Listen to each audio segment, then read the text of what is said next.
Bom dia, pessoal. Tudo bem com vocês? Olha só, nossa 13ª aula não presencial, né? Ou atividade não presencial, que é o termo mais correto, certo? Esqueci de colocar o nome da aula no YouTube. Não é para colocar mais o nome da aula no vídeo do YouTube. Quem assiste vídeo pelo YouTube sempre vai ter o formulário para participar, certo? Para ir lá e assinar, assim como tipo eu chamo de lista de presença, né? Tem a lista de presença aí aqui no Meet, publico já para vocês, e tem no YouTube. E aí, por favor, vocês preencham corretamente e coloca por onde vocês assistiram. Para mim é importante para eu saber por onde estão assistindo, apesar que o YouTube ele dá a quantidade de pessoas que assistiu, não quem assistiu, né? Infelizmente, mas dá também quanto tempo vocês viram o vídeo. Muitos vídeos meus, às vezes 20 minutos, 30 minutos, 40 minutos, e a pessoa assiste 5 minutos, 2 minutos, 1 minuto. É complicado, né? Mas vamos para frente. Então, vamos lá. Nossa aula de hoje, né? É a nossa última aula sobre África. A intenção inicial eram 3 aulas e já estamos na 5ª. E se fosse para a gente discutir mais, a gente teria mais o que discutir, mas a gente tem que passar um pouquinho para frente, dar um pouquinho adiantada. Os assuntos seguintes aí são também muito pertinentes. Então, a África e a chegada dos europeus, aula número 5. Vamos lá. Primeiro, o que a gente vai ver, então, com a chegada dos europeus? Nessa aula é discutindo a chegada dos europeus e as consequências da chegada desses europeus no continente africano, né? Deixa eu liberar a Carlos aqui, que entrou agora. Olha só, pessoal, como discutimos nas aulas anteriores, antes da chegada dos portugueses, existia na África uma grande diversidade de povos e culturas. Isso foi o mais importante de vocês aprenderem nas últimas aulas, pessoal. Vários deles organizados politicamente em reinos ou impérios. Um rico comércio era praticado entre os povos ao norte e ao sul do Saara, comércio transsaariano, que a gente discutiu bastante, né? Intermediado por árabes islamizados, né? Árabes provenientes, né? Muçulmanos provenientes da Península Arábica, naquele processo de expansão do islamismo que a gente vem discutindo já de algum tempo, né? Presentes lá no continente desde o século VII. Logo depois começou a expansão muçulmana, o norte da África foi tomado, né? Após a queda de Ceuta, e aí já chegando um pouquinho na história um pouquinho mais recente do que a gente vem discutindo, né? Quando os portugueses, os europeus, né, como um todo, tomam a cidade de Ceuta, certo? Os portugueses começam a explorar a costa ocidental do continente em busca de ouro e de africanos para serem vendidos como escravos em Portugal. Isso já começa ali, depois da tomada de Ceuta, certo, pessoal? Estima-se que entre 1450 e 1500, olha só, né, os portugueses tinham negociado nos mercados europeus cerca de 150 mil escravos. Isso só desses 50 anos aí. Claro que a estimativa não existe em números exatos, certo, pessoal? Além de ouro e escravos, e a gente discutiu nessa questão da busca pelo ouro lá no continente europeu, ou no continente africano, né? Outros importantes itens foram acrescentados ao comércio com a África. Sal, importantíssimo, caro, né? Tinha um valor em algumas regiões que valia igual a ouro. Pimenta malagueta, ferro, tecidos e marfim, né? Comércio importante desses elementos. Para estabelecer sua presença no continente e assegurar a prática regular de transações com os povos locais, os portugueses passaram a construir feitorias. Que são feitorias? Entrepostos comerciais fortificados e protegidos por guardas, onde as mercadorias eram estocadas e negociadas. E a gente vai discutir um pouquinho o funcionamento dessas feitorias, né? Que os africanos comercializavam com os portugueses ali, e ali os portugueses estocavam, e dali saía para a metrópole, né? Saía para a... Nesse momento, a gente vai chamar só de Reino de Portugal. Ainda não tem essa relação de colônia e metrópole, que é algo que vai se desenvolver depois, né? Para a construção dessas feitorias, os portugueses precisavam da autorização dos reis ou de chefes locais. Os acordos eram obtidos geralmente por meio de alianças com os governantes ou com as elites locais, que aceitavam a presença lusitana, a presença portuguesa, né? Nos fortes, mediante sua colaboração no combate aos povos inimigos. Nos locais onde não conseguiam acordos, os portugueses impunham sua presença pela força das armas. Olha só, primeiro tentava-se um acordo, até porque Portugal ainda não tinha toda essa força que a gente vai ver nos anos seguintes, nas décadas seguintes, certo? Tentava-se o acordo com chefes locais, principalmente naquelas regiões onde tinha um sistema político mais organizado, certo? E quando não dava certo, que eles tentavam por meio da força bruta, pela força das armas, né? Então, tem essas duas possibilidades. Inicialmente, a gente vai ver se espalhando feitoria por todo o litoral africano. Lembrem quando a gente discutiu, e eu acho que tem aqui, deixa eu ver, pronto. Olha só, esse mapinha é bem interessante. As conquistas portuguesas na Ásia e na África entre o século XV e XVI, né, entre esses 2 séculos. A gente viu, a gente discutiu nas nossas aulas presenciais, como os portugueses começaram a fazer suas viagens, né, com um rumo que era o Oriente, né? As Índias, né? Como a gente costuma lembrar, a forma que eles chamavam, né? A região ali, aonde fica a Índia e outros países, não somente a Índia, mas eles chamavam de as Índias. A Ásia em si, eles chamavam de as Índias, né? Então a gente vai vendo as conquistas no decorrer dos anos, né? Ceuta foi em 1415, e a partir dali que eles começam, né, as suas explorações, tanto nas ilhas atlânticas, né, como no caso de Açores, Porto Santo, Madeira, Cabo Verde, por aí vai tomando, vai tomando. Essas ilhas, eles vão tomando para si, eles vão realmente ocupando. Já a costa africana, eles não vão fazer um processo de colonização, eles vão fazer esse processo de estabelecer uma feitoria, né, para poder comercializar com os africanos, com os locais, e levar essas mercadorias, claro que eles pegam um preço muito baixinho ali entre os africanos, e levam essas mercadorias para a Europa e lucram muito, né? Imagina artefatos de ouro como o marfim, né? E os temperos que ele já começa a ter contato com os temperos africanos, né? Vê uma possibilidade, um novo mercado se abre, né? E nós estamos aí no que a gente chama de ascensão da burguesia, né? O estabelecimento do sistema capitalista começa, né, nesse momento, né, ele começa a se desenhar nesse momento com o que a gente chama de mercantilismo, que a gente já discutiu também, né? Então, olha só, e aí tem, né, à medida que os anos vão passando, eles vão alcançando cada vez mais, né, Cabo da Boa Esperança, 1488, e aí depois eles vão passando, vão chegando já para a costa oriental, né,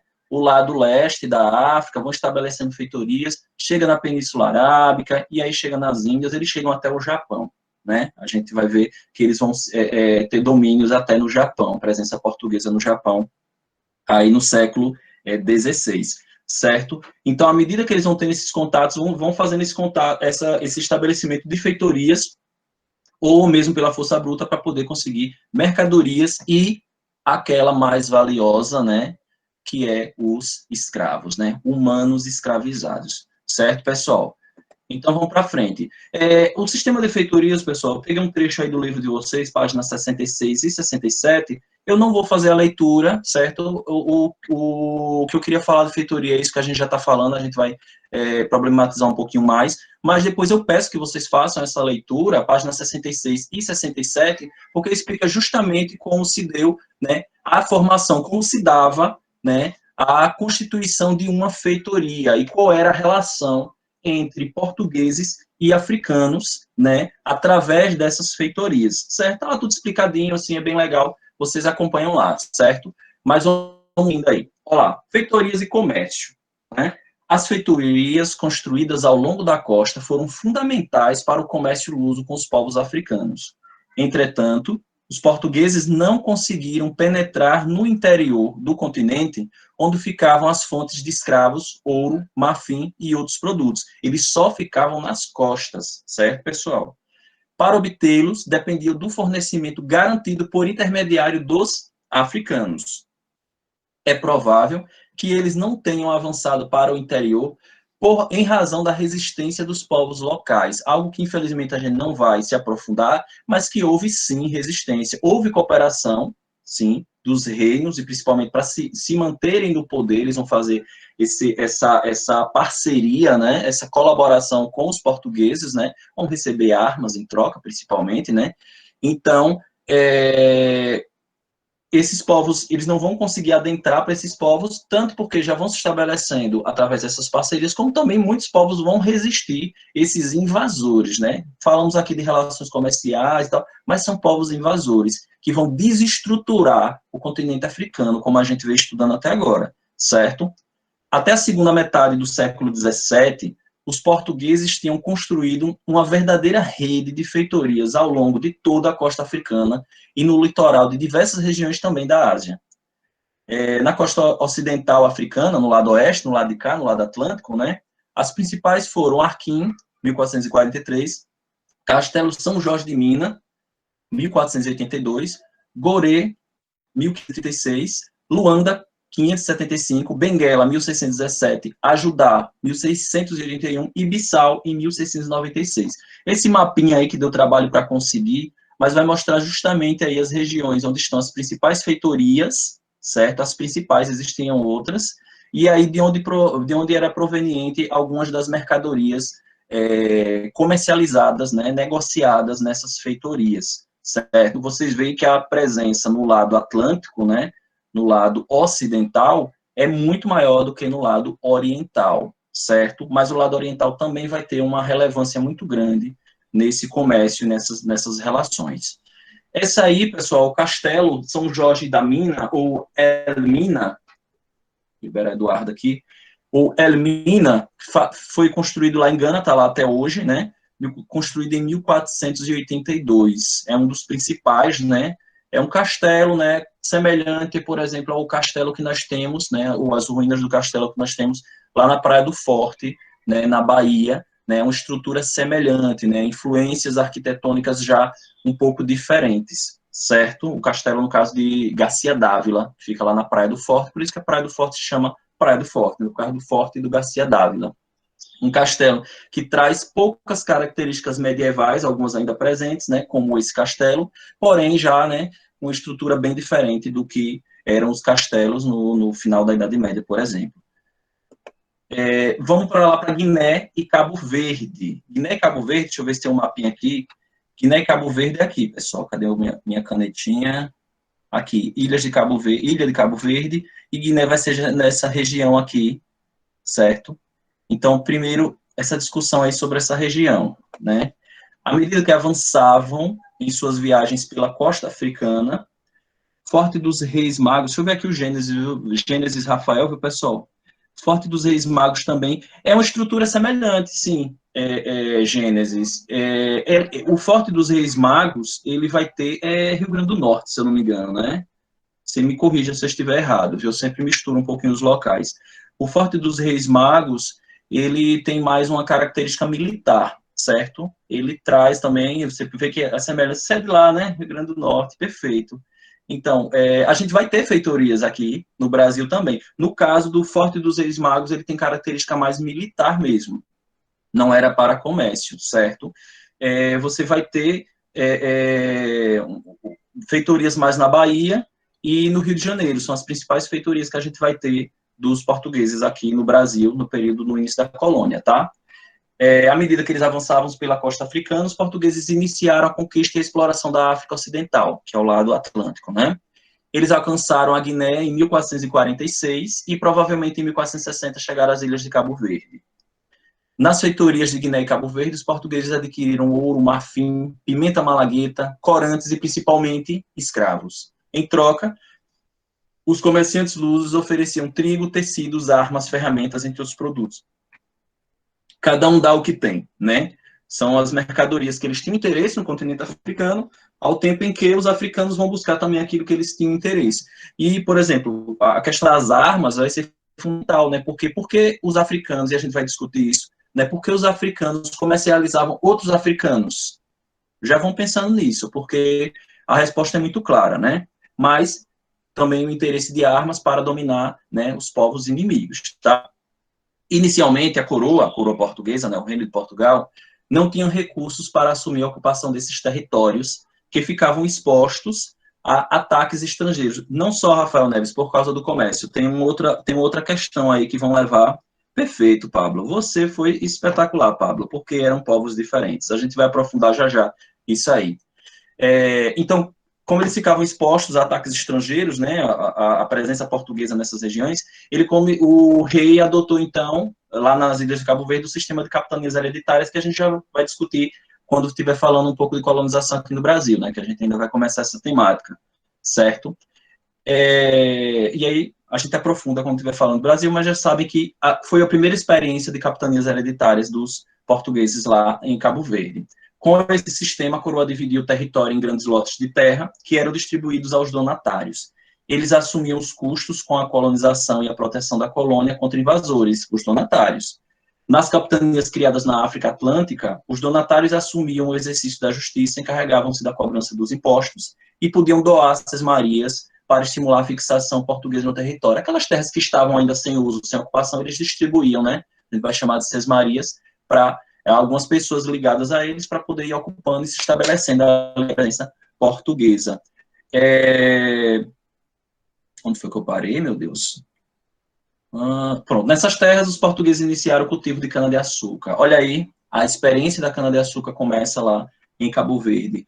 Então, Vitor, se deu certo lá, inicialmente também deu, mas depois vai mudando um pouco a estrutura. É parecido com o que aconteceu aqui no Brasil, certo? Agora lá era mais fácil controlar porque era uma região bem menor. São ilhas, né? São ilhas bem mais tranquilo. O Brasil, imenso, né? E eles ficavam só na costa aqui brasileira. E aí, aquele mapa que eu falei, né? E aí vocês têm a região que eu comentei aqui, certo? Aqui, né? Cadê, meu Deus? Compram aqui. Vocês veem aí. Ok, vamos lá para a costa oriental. Costa oriental é esse lado de cá, viu pessoal? Ó, esse lado aqui, tá? Vocês têm menos, mas não tem uma importância muito grande também, né?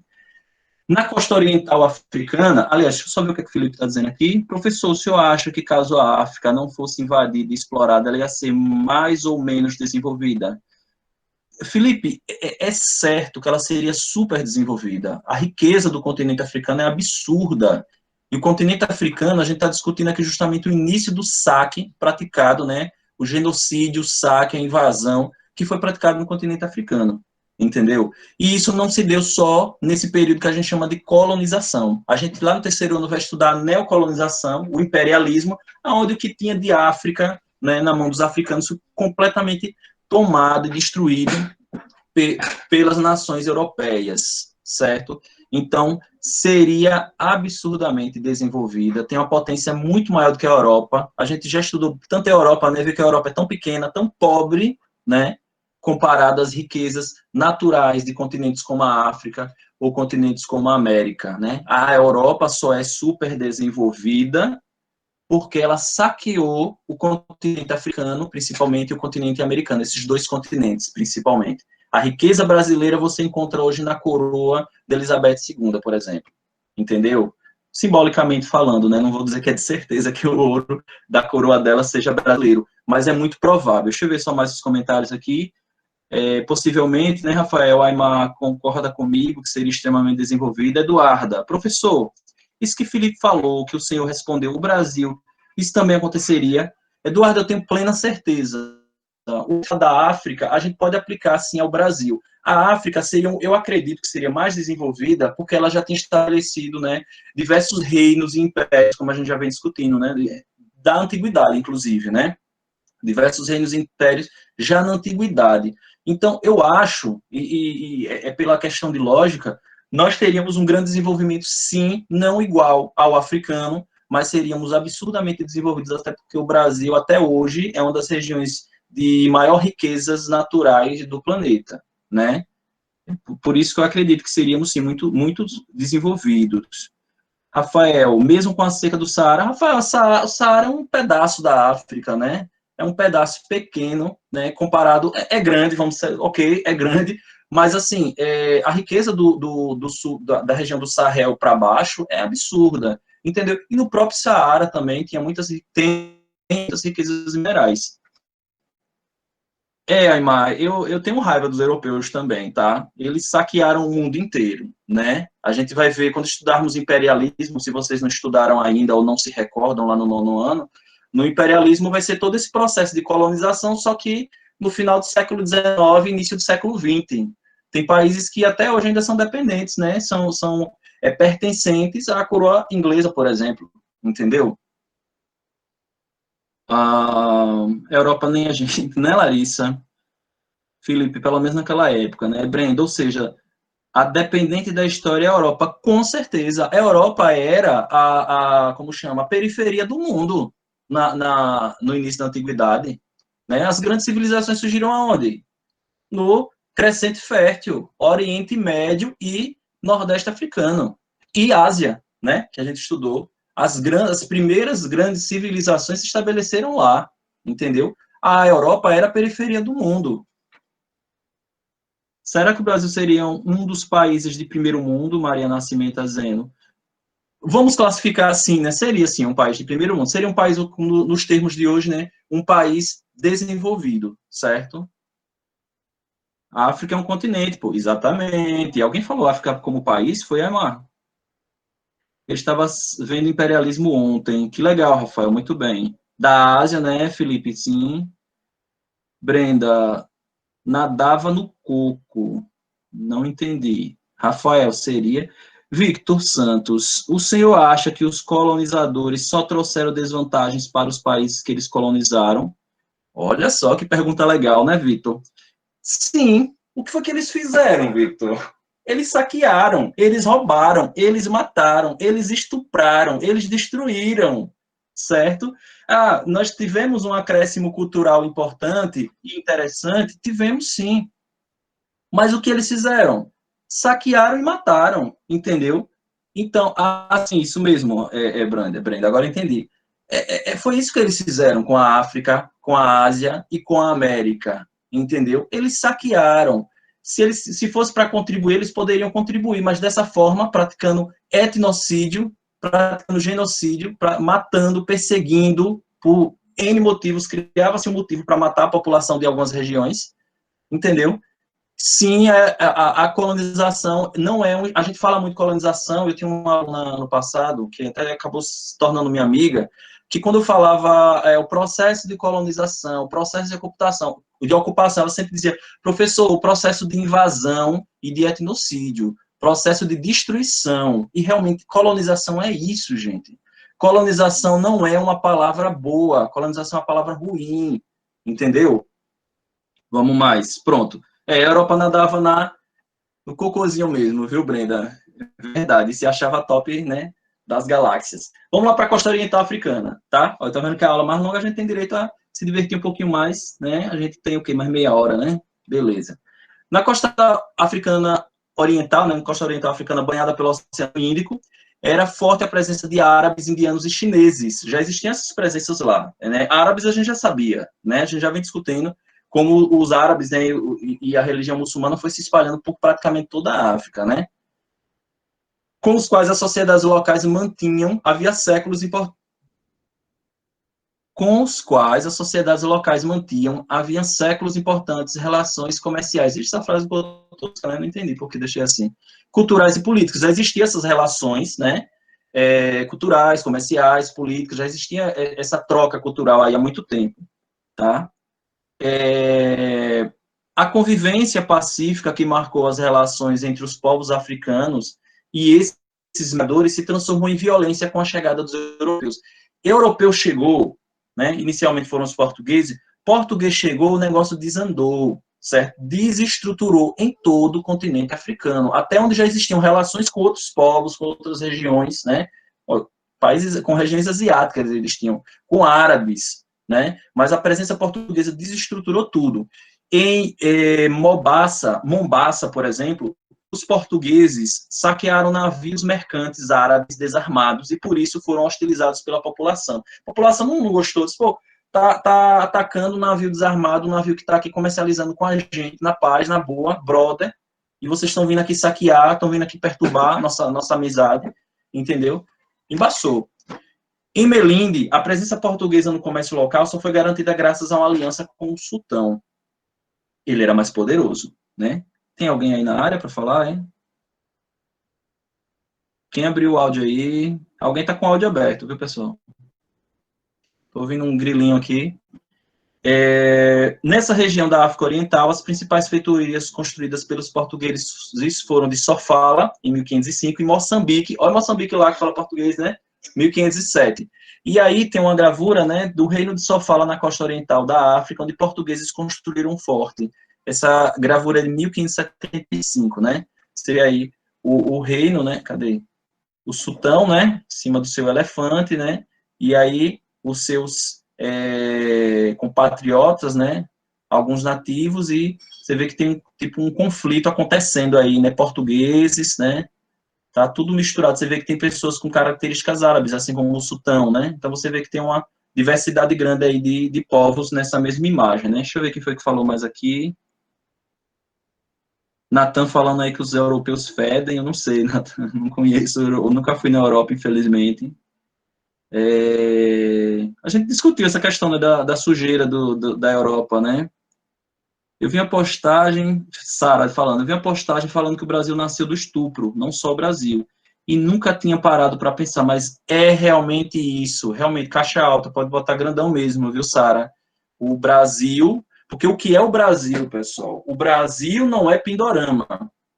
Pindorama, a gente já estudou, Pindorama era como os índios, né? Os nativos chamavam onde eles moravam aqui no Brasil. Então, vamos dizer que seria o nome original do Brasil. O Brasil, ele nasce da presença portuguesa, né? Junto com essa presença já nativa ali, né? Dos indígenas e também dos africanos, como também as contribuições, né? De outros países, mas principalmente essas três bases, né? De modo geral, nativos, né? Indígenas, europeus e africanos. É nessa mistura, e essa mistura vai ocorrer de que forma? O resultado, estamos aqui completamente misturados. E essa procriação, né, esse cruzamento entre portugueses, índios e africanas, ou africanos, não foi, quase que de um modo geral, uma coisa consentida, né? Então, é estupro, né? Nós, brasileiros, somos frutos, sim. Essa história negativa, pessoal, não quer dizer que a gente deve odiar a nossa história, quer dizer que a gente deve analisar e aprender com ela, certo? A gente não pode odiar quem nós somos, né? Nós podemos odiar como foi esse processo, sim, tá? Tá desliga pelo sistema. Felipe, já imaginou um elefante tipo tanque de guerra? Pois é, né? Acontecia, né? Tinha elefantes assim. Natan, é tipo uma cultura, eles não tomam banho por causa do frio, mas sim passam um pó no corpo para tirar a sujeira. Menos não é todos, exato, verdade. Deixa eu ver quem mais. Larissa, acho que daqui a uns 100 anos não haverão mais índios. Felipe, o processo de etnocídio está a todo gás, né? Para acabar com a etnia indígena no Brasil. Acho que não é dele, não desliguei. Deixa eu ver se tem mais aqui para a gente seguir. Professor, quero ser monarquista. Felipe, pelo amor de Deus, não fala uma coisa dessa, cara, pelo amor de Deus. Pensa direito o que você tá falando, Felipe. Eduarda, se ele tivesse falando ou fazendo barulho, apareceria esse movimento, movimentando. Estou falando do microfone, né? Felipe, ontem minha namorada falou que só se propagou a República para beneficiar os seus escravos. Exatamente, a gente vai discutir isso, viu? Lá na frente. Eu mato Felipe antes disso, muito bem. Quero ser monarquista se eu for rei. Né, Natan? Você sendo rei, você quer ser monarquista, né? Já basta a merda que tá essa democracia, imagina a monarquia. Verdade, Eduardo, exatamente isso. Vamos lá para frente, né? Como é que se deu, e aí a gente entra na segunda parte da nossa aula, são 3 partes, tá? Primeiro, essa questão da colonização, né, do comércio, né, da chegada do comércio entre os africanos e portugueses, e a gente vai falar de escravidão, né, que é o tópico mais pesado, né, da aula, e depois a gente vai falar sobre a presença africana no Brasil, certo? Eu acredito que vai dar tempo, mas vamos lá. Mas eu gosto da interferência de vocês, viu, pessoal? Interajam, por favor. Olha, a escravidão na África. A escravidão no continente africano, assim como em outras regiões do mundo, existia desde a antiguidade. Fato, certo? Ok, tranquilo, todo mundo sabe, legal. Na África Oriental, escravos negros eram levados à força através do Mar Vermelho para a Arábia, Pérsia e Índia desde o século VI. Ok, tudo bem, a gente viu principalmente, e depois da chegada dos muçulmanos, a gente vai ver esse processo também continuando, né? Na região do Saara, o tráfico de escravos para o norte da África e para a Europa já existia no século VIII. Tranquilo também, era um processo, infelizmente, comum das sociedades. Até aí tudo bem. Antes da chegada dos portugueses, diversas situações podiam levar um indivíduo à condição de escravo na África, como a gente estudou em várias civilizações, beleza? Em algumas regiões, os condenados por crime como assassinato, furto, sacrilégio e adultério podiam pegar a pena de escravidão. Ok. Também podiam ser escravizados pessoas que não pagavam as suas dívidas. Escravidão por dívida, é super comum, a gente discutiu, né, na Grécia, a gente discutiu em Roma, isso, de boa. Havia ainda aqueles que, ao fazer o empréstimo, davam-se a si próprios como garantia de pagamento. Nesse caso, quando a dívida era saldada, cessava a condição do cativo. Sou seu escravo até lhe pagar, terminei de pagar, beleza. estou livre novamente. Eram as relações que ocorriam. O que gerava o maior número de escravos, de fato, eram as guerras entre as aldeias, entre os povos, né? Isso que acontecia até, por exemplo, nos nativos brasileiros, né? Chefes de linhagens e reinos. Em alguns casos, quando escasseava a mão de obra, quando não tinha quem trabalhar, né? Os líderes tribais estimulavam conflitos entre os grupos. Depois eu vejo o chat, viu, pessoal? Como meio de obter prisioneiros de guerra para escravizar. Olha lá, tá sem mão de obra aqui na nossa aldeia, tá? Vamos fazer uma treta com aquela barca ali, com aquela tropinha ali, para a gente poder ganhar e escravizar para botar para trabalhar para a gente. Beleza? É claro que é uma situação absurda, pessoal, mas era natural. Até aí tudo bem. Essa iluminura aí é do manuscrito árabe representando justamente o mercado de escravos africanos, né? Você vê árabes comercializando africanos negros, certo?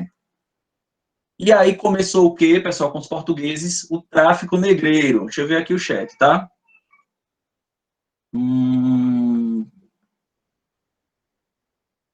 Natan, tá só o pós esse Brasil. A gente acorda com bomba de notícia alarmante o tempo todo, Natan. A gente não consegue nem ver o jornal, né?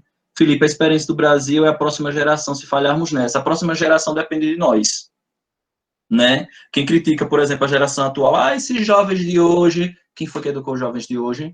Os adultos de ontem, né? Então, os jovens de amanhã dependem de vocês, né? Com esse presidente não tem como esperar algo de bom. Nem comento, viu, Eduarda? Felipe, vamos ser... Eita, pulou, meu Deus. Vamos ser para sempre a piada do mundo. Espero que não, viu, Felipe? Um dia, né? Escravidão, Rafael Neves, né? Rafael Cruz. Escravidão sempre existiu até na idade da pedra lascada. É verdade, se escravizavam, né? Outros grupos humanos. Felipe, mas esse tipo de notícia só temos uma coisa a dizer. Oi? Larissa, toda geração esnoba da próxima. Felipe, o que mais o Brasil gosta de assistir? Barraco, por isso tem barraco direto no Brasil. Da audiência, né, Felipe? Antônio Carlos, eu não gosto, não.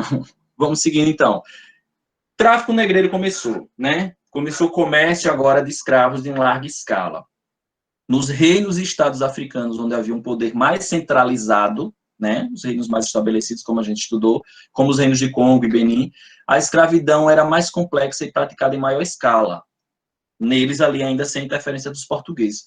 Porém, com a chegada dos portugueses e o estabelecimento do tráfico atlântico, né? Cruzando principalmente, inicialmente para a Europa e depois para a América, as elites desses estados, né, desses reinos, passaram a capturar e a vender aos europeus quantidades cada vez maiores de cativos em troca de produtos como armas, pólvora e fumo. Olha aí, armas e pólvoras para quê, pessoal? Justamente para ter mais força nessas guerras e para não se tornar o escravo, né, ao perder a guerra para outro reino, para outra aldeia.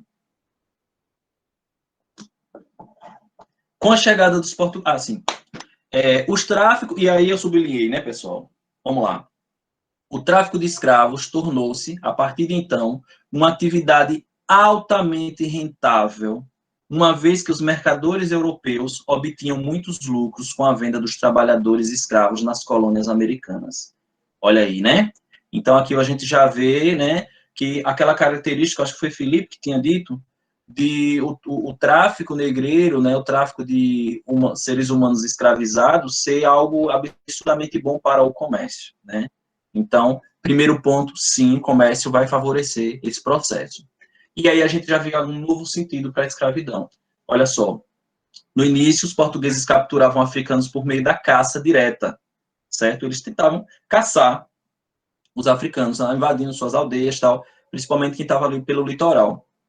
Mas logo perceberam que seria mais fácil entrar em negociação com chefes de aldeias ou com soberanos dos grandes reinos para obter escravos. Mantiveram, assim, por muito tempo, laços comerciais com o rei do Congo, de onde saíram escravizados vendidos aqui para o Brasil, por exemplo. Esses laços comerciais desobrigaram, os portugueses de penetrar no interior da África em busca de escravos, pois os próprios chefes locais se encarregavam dessa tarefa. Nossa, que absurdo, cara. Os humanos faziam um negócio com os parça dele. Cara, mas é por que isso, né? Primeiro, uma questão de comércio, né? Para poder ter lucro e para poder ter armas. E para que essas armas? Para guerrear, tanto para poder escravizar novos outras aldeias, né, outros povos, como também para não ser escravizado, porque outros povos e outros reinos também vão estar nesse processo. Ou seja, os portugueses implantaram a treta, né, the treta has been planted lá na África, certo? Entre os reinos africanos. Os habitantes da África, e aí, pessoal, aquilo que o Pablo Aimar falou, que é fundamental vocês entenderem, pelo amor de Deus, a africana é traiçoeira, a africana como é que chama? A africana é traíra, a africana é fura-olho, porque ele mesmo escravizava o povo dele. Gente, e o que mais importante das 4 aulas que a gente teve, a africana não é um povo só, a África não é um país, é um continente imenso. São diversos reinos, povos, etnias, línguas, certo? Os habitantes da África não se identificavam como africanos, mas como integrantes de comunidades, aldeias ou reinos específicos. Reino tal não é meu amigo, é meu inimigo, entendeu? Ele não é meu parceiro. Ah, somos africanos. Eles nem se chamavam de africanos, gente, entendeu? Assim, o fato de escravizarem outros africanos não podia constituir, na visão deles, uma traição, uma vez que se tratava de uma prática comum com os conflitos entre os povos inimigos. Só vai aumentar numa escala absurda com a chegada dos portugueses, né? E aí tem uma gravura justamente representando neles acorrentados sendo levados justamente para uma negociação lá nas feitorias. Certo, pessoal? Deixa eu ver só rapidamente aqui o que vocês disseram. Audiência, eu confesso que de vez em quando não julgo. Gosta do barraco também, né, Natan? Larissa, eu confesso que o ser humano me envergonha e o maior desejo é a extinção do Homo sapiens. Nossa, Larissa, é radical. Felipe, como já dizia minha sobrinha, calma, deusa Larissa, Natan está dizendo aqui, olha, ofensa aos sábios. Somos seres humanos, Antônio dizendo. Somos todos uma vergonha. Em parte é verdade, né, Carlos? Professor, fugindo um pouco do assunto, lá vem Rafael que fugiu do assunto. A pólvora surgiu em que século ou ano? Depois pesquise no Google, às vezes me confundo com as datas. Eu não lembro o século não, mas foi na China, tem muito tempo também, e foi antes no período que a gente chama de Idade Média na Europa, né? Não lembro o ano agora não, viu, Rafael?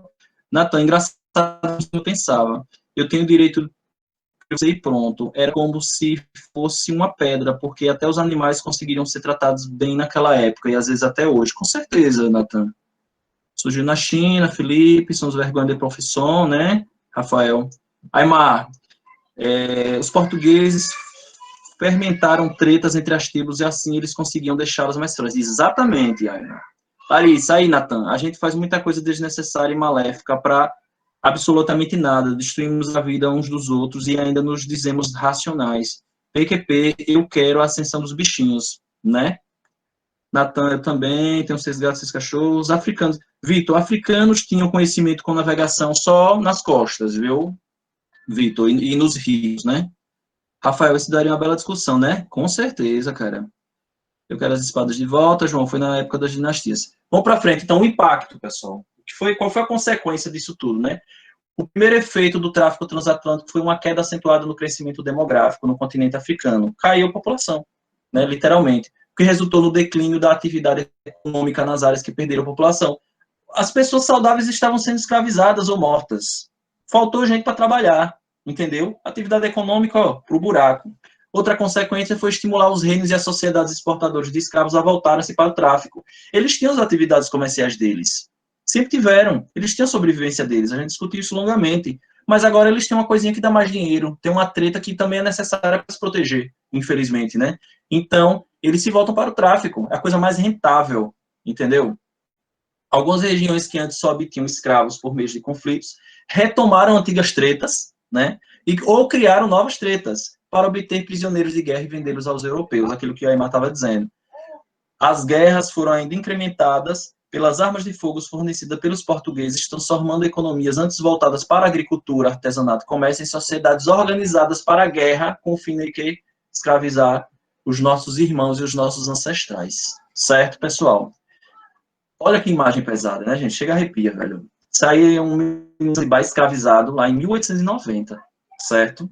Fotos desse período, tem várias, né? São bem marcantes, né?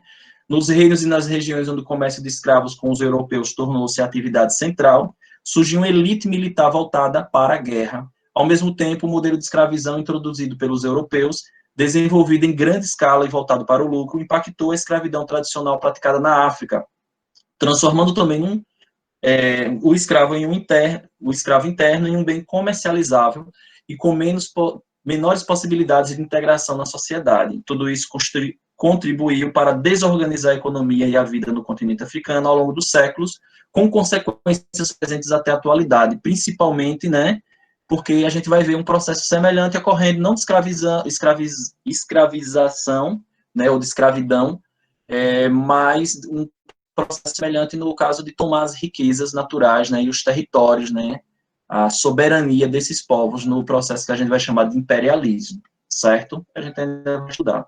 E no Brasil, né? Vou ser mais rápido agora, que já a gente parte para a eletiva, né?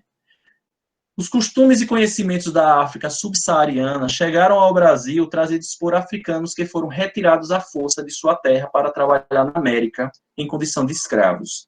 Esses africanos escravizados desempenharam quase todos os ofícios na sociedade brasileira.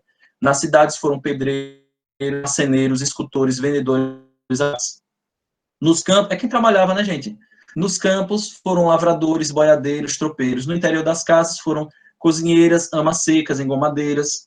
Essas pessoas pertenciam a muitos povos, como Angolas, os Benguelas, Moçambiques, os Iorubás, os Mandigas e os Fulas. No século XIX, essa variedade de povo foi classificada de forma um pouco mais geral como dois povos, que são os Iorubás e os Bantos, que a gente estudou, né? E aí uma foto lá de 1885, né, escravos numa fazenda de café, né, uma fazenda muito rica, com muitos escravos, né? Pessoas, alguns desses às vezes eram até reis locais, certo? Chefes locais, rainhas locais, que foram trazidos e aqui foram tratados como, nem como animais, né, gente? Nem como animais, certo? Olha que pesado, pessoal, pra caramba isso, né? Isso aí, alguém sabe dizer o nome dessa atividade que algumas africanas ou algumas escravas exerciam, pessoal? Alguém sabe o nome? Hein, pessoal? Essas mulheres aí... Ama de leite. Perfeito, exatamente. Gente, que coisa. Nenhuma ocupação de um ser humano escravizado é fácil, é boa, é legal, né?